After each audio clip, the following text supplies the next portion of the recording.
Now it's time for story 2 of Mountain Railway of the Mountain Railway book. Bad Lookout.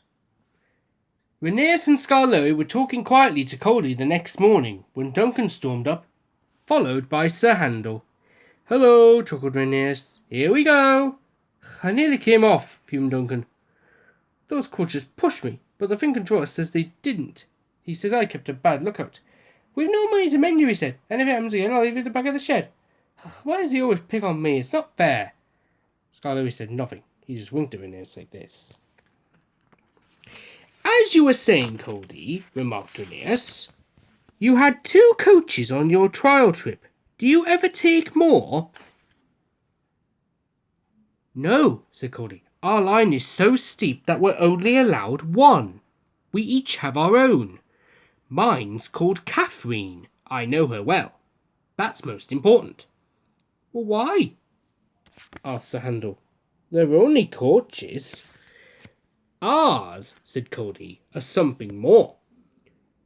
You pull your coaches and you can see ahead, but we push ours up so we can't see. They watch the line for us. The guard watches too, of course, but Catherine's so clever that I know at once if anything is wrong." "That must take a load off your mind," said Skarloey. Cody smiled. "Yes, but not off my buffers.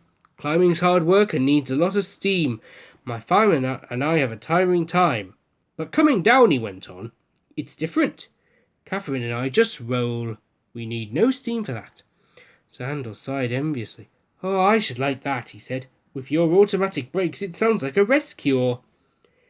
"But that," replied Cody, "was just the mistake poor Godred made." "Who?" asked all the little engines. "Is Godred?"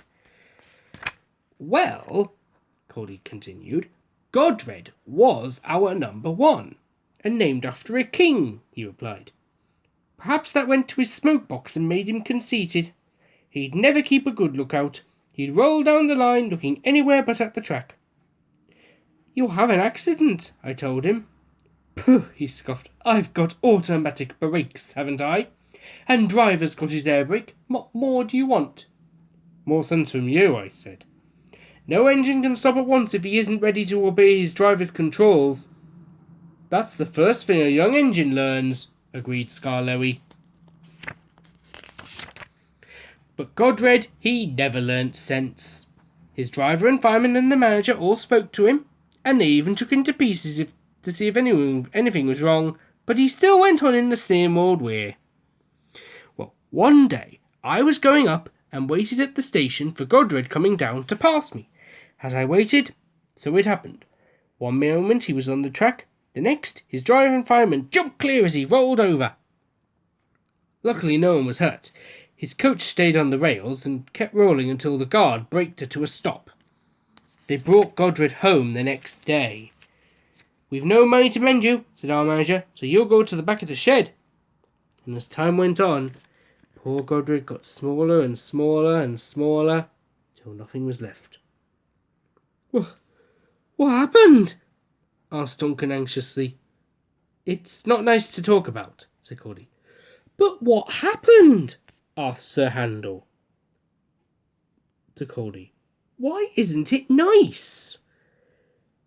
"Our drivers used Godred's parts to mend us," answered Cody mournfully.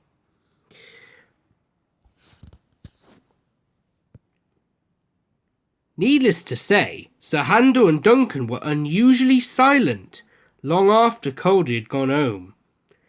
But neither Skarloey nor Rhaenyra had ever mentioned that Cody had made the story up.